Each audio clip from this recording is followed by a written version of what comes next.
Jæja Sölvi, góð endurkoma hérna í Víkinni, hvernig gerum þetta upp?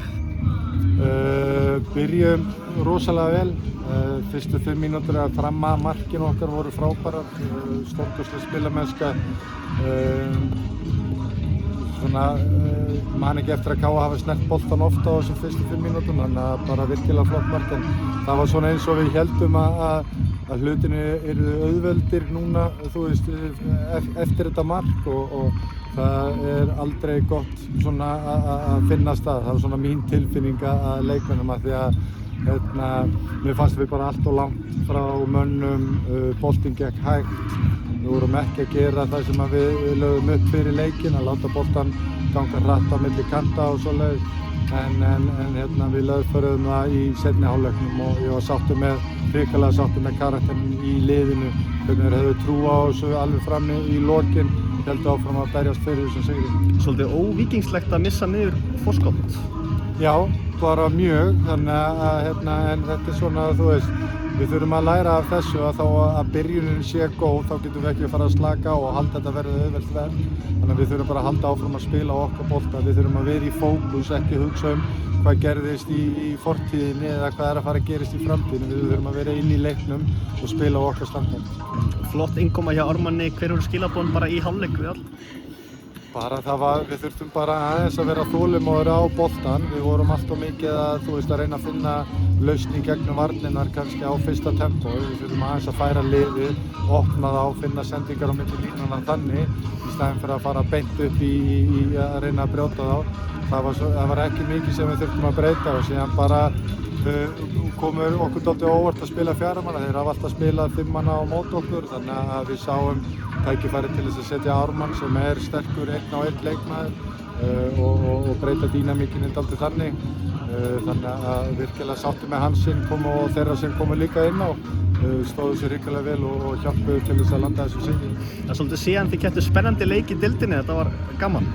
Já, virkilega gaman. Ég meina við þurfum að vinna alls konar leiki og gaman að fá eitt svona karaktersigur inn í þetta líka. Vissulega, þú veist, ertu ánægður með 3-0, 4-0 sigra en líka mikilvægt að fá svona leik þar sem sýnir alvöru karakter. Skemmtilegt verkefni næst, hvernig leggst það í ykkur ungversku meistararnir? Bara hrikalega vel, þetta fyrsta umferðin í undankeppni meistaradeildarinnar og þetta bara virkilega skemmtilegt. Þessi Evrópuleikirnir hafa gefið okkur góða minningar öllum í Fossvoginum og okkur hlakkar til að skapa góða minningar saman í Evrópunum. Þið eru vanir því að stjórna leikjum, hvernig leik býstu við? Ég er búinn að reyna að fókusa sem mest á deildarleikina hingað til, þannig að við erum búin aðeins að skoða þá núna. Þeir eru náttúrulega í undirbúningstímabili og svona getur verið krefjandi að finna leikina þeirra og búinn að skipta þjálfara, þannig að svona nokkur óvissumerki hvernig þeir munu spila. Getum svo sem lítið rýnt í hvernig þeir spiluðu fyrra út af skiptunum með þjálfaranum en það sem við erum búin að sjá, þetta er bara hörku gott lið en við hugsum svona eftir að fara yfir þetta en auðvitað viljum við mæta þeim að fullum krafti á heimavelli og reyna að gera eins vel og fara með gott veganesti út til Ungverjaland. Nú eru þið með 11 stiga forskot á toppnum, það er auðvitað nóg eftir og ég meina Valur var með 5 stiga forskot í ágúst í fyrravinnunni en það má bara alveg segja hlutina þegar þetta er farið að líta ansi vel út. Við spáum ekkert í deildinni núna, við vitum alveg sjálfur, eins og þú segir, við vorum í fyrra 5 stigum frá toppnum, við enduðum með 12 stiga forskot, það eru 17 stig í 9 umferðum, þannig að þetta er langt frá að vera búið, eins og ég segi, við erum ekkert að horfa á toppinn í deildina, við erum bara að fókusera á að ná góðum framistöðum leik eftir leik, þannig að það er það sem mest fókusur á. Við erum ekkert að horfa í töfluna núna á þessum tímapunktum. Aron Snæ fer mittur út af, með eitthvað fréttir?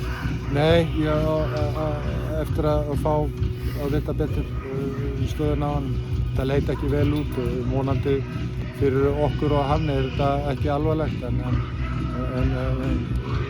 gott að hafa á bekknum, kemur sterkur inn og á frábæra vörsluðinni í lokin til þess að tryggja okkur þessi 3 stig. Þannig að eins og ég sagði, þeir sem koma inn á skipti sköpum í leiknum í dag og það sýnir líka bara hvað liðsheildin er góð. Allir tilbúnir, enginn með svekkelsi þótt að við séum á bekknum tilbúnir að koma inn og gera sitt besta fyrir liðið. En hver er staðan á Daniel Hafsteinssyni? Hann ætti að vera að klára í Evrópuverkefni. Hann fékk högg á ökklan, smá snúningur, þannig að hann var aumur. Þannig að hefði þetta verið bikarúrslitaleikur eða einhvers konar úrslitaleikur þá hefði hann spilað þennan leik en það er óþarfi að taka áhættur á þessum tímapunkti þannig að við ákveðum bara að hvíla. Takk fyrir. Takk samlega.